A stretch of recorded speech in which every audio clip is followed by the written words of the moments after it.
Welcome back to our special coverage of Budget 2012. We're live in the foyer of the House of Commons. Very busy day here. Lots of reaction politically, economically, socially to the budget. Here it is, Budget 2012, 500 pages. No more suspense over whether the budget will pass because we're in a majority government situation now. But what about the opposition? What do they do? Let's find out right now as we'll get MPs. The debate about the budget continues right now. Shelly Glover is the Parliamentary Secretary to the Finance Minister. She's right beside me. Usually we're not this close because I'm in the studio, but I like being up here. Finance critic for the NDP, Peter Julian's here, and the Liberal finance critic, Scott Bryson. Nice to have us all so cozy at our table here. Shelly Glover, I talked to Bob Ray and I talked to Tom Mulcair. Okay. Both of them say this budget was essentially a betrayal on a couple of accounts. First of all, because the government said you wouldn't really deal with security pensions or old age security for seniors, and now here you are changing the age of eligibility for OAS. What's the response to that? Well, I think it's spin, as we normally hear with politics. It's simply spin. This is a good budget at a good time for Canadians. When we talk about sustainability of retirement systems, OAS is something we have to look at if we want to sustain it. As we all know, 7 people were paying for OAS recipients in 1970. 4 are paying as they work for recipients now, and only 2 workers will be paying for every senior who's when the parliamentary OAS. budget officer says your changes to the health care transfers mean there's no longer a sustainability crisis on OAS. He is entitled to his opinion, but we categorically disagree because we know that the path that this is on, when you go from $38 billion to $108 billion, which is what it will cost in 2030,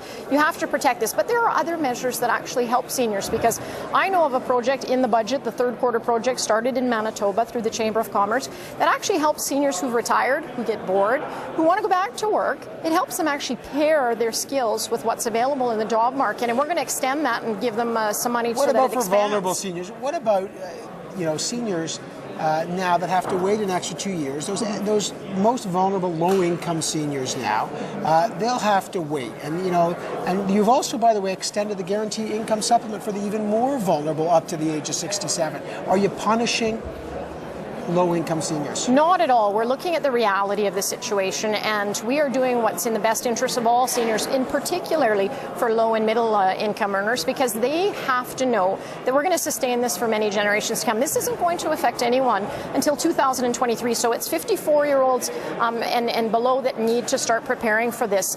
We are living longer. Life expectancy is much longer than it was when this first started, and we want to sustain this. We want to make sure it's around for future generations to take advantage of. Julian wants to jump in. Well, absolutely, yeah. But I mean, it's not just the PBO. It's also the government's own actuarial tables. It showed that OAS was sustainable.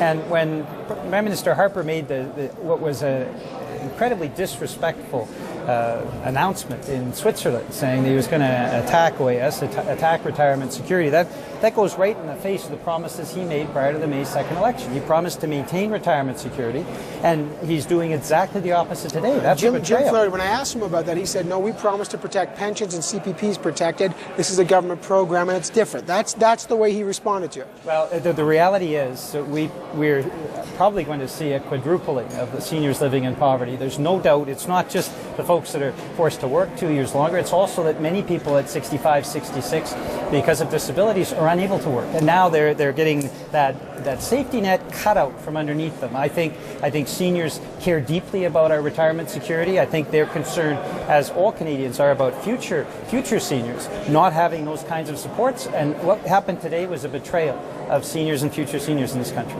It's Scott Bryson. Look, if you're a pipe fitter, if you're a carpenter, if you're a carpet layer, by the age of 65, you're ready for retirement. Your body's ready for retirement in a lot of cases. And the reality is, let's look at who receives OAS in Canada.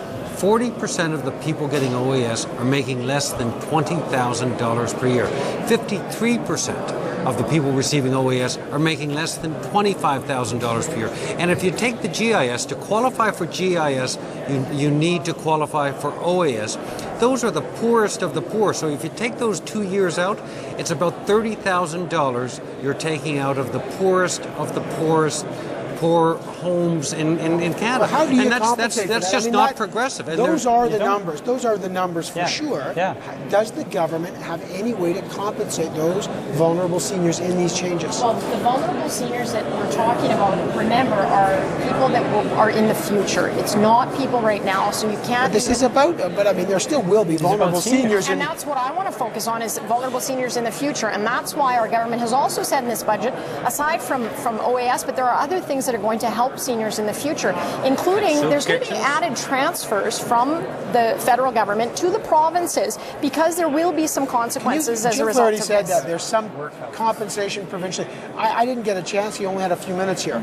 What exactly targeted funds are the feds transferring to the provinces in order to compensate for these vulnerable seniors for this? Is there an actual number that you can tell me?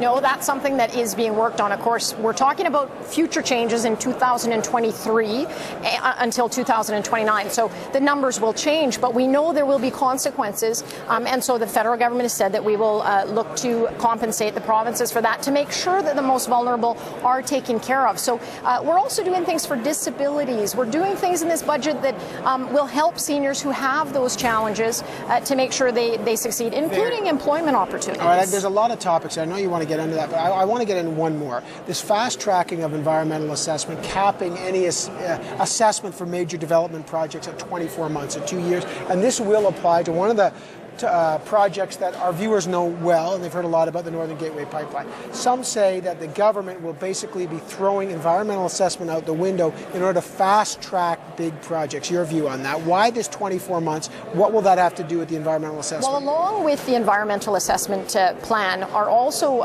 reductions in duplication. Remember that right now we have some of these projects that go through several different assessments, the provincial, the federal. So we've decided that we're going to focus on a one project, one review system, and that eliminates duplication. This budget is very much tied to efficiency and trying to find waste within government, and this is one area where we simply can remove duplication and be more efficient. Okay, so on that, I want to get get all your reaction, but one of the key is the Fisheries Act, the protection of habitat. 650 scientists wrote a letter to your government saying, when you take that out, that habitat protection, you really put the rivers, streams, and ecosystems at risk. In terms of this efficiency, will you keep the habitat protection in the Fisheries Act? Well, we've got a number of things in the budget that are addressing wildlife, including species at risk, including making sure that there are funds available so that we can have some research and development and some technology. But you didn't answer. $1 billion. Will you keep that habitat protection in there? We're going to protect wildlife in this budget and for future generations to come, absolutely. We've also got money in here for Lake Winnipeg and Lake Simcoe cleanup. So those fish need more than just what you're talking about, and this budget actually addresses it in a number of different ways. Last comment for you two. Well, we're seeing significant cuts in fisheries funding. We're seeing significant cuts in the environment. This is an ideological budget. I mean, this is a government that promised one thing prior to May 2nd, and now that they're in power, they're saying, well, the heck with Canadians, we're just going to go ahead and do whatever we want. And I think that the fact that we see all of these cuts in services when Mr. Harper promised prior to May 2nd he wouldn't do that shows enormous disrespect for the Canadian public, and I don't think the Canadian public will buy it. Scott. Well, let's look at the way they spend media and culture dollars. They're cutting the CBC by 11%. And at the same time, this is the biggest spending government in history in terms of government advertising, much of which really has a very partisan edge to it. So they're not cutting down on their quasi-partisan advertising. They're not cutting down on their ballooned ministerial budgets, their ministers' offices budgets, or the PMO budgets, which are at an all-time high.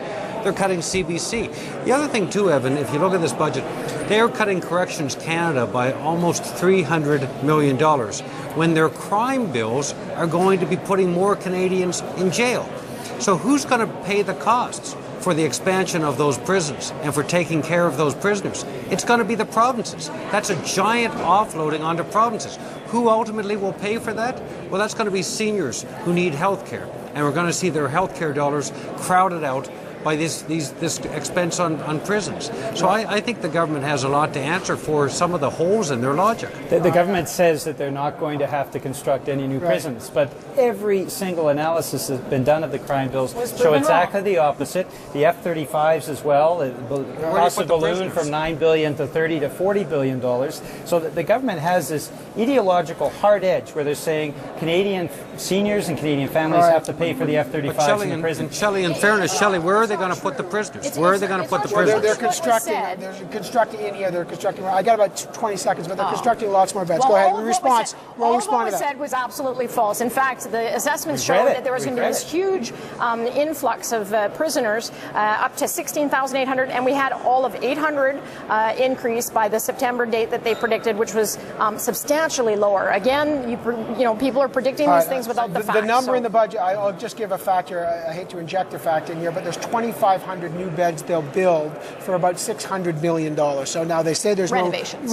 They say they're renovations, although some say you could build, I think, about 6 new prisons for that kind of money. So wherever it is, the money is $600 million, 2,500 new beds. We can talk about that another time. Shelly Glover, Peter Julier, and they were against that kind of thing. Scott Price. All right, thanks a lot for that. We'll have these three back, of course, as we start over time parsing out what this budget means, because there's lots in it and there's lots of debates. We got more on the special budget coverage. 2012. The Green Party leader, Elizabeth May, will find out her reaction and lots more to come. Stay with us. We're live in the foyer of the House of Commons. It's a busy day on Budget 2012.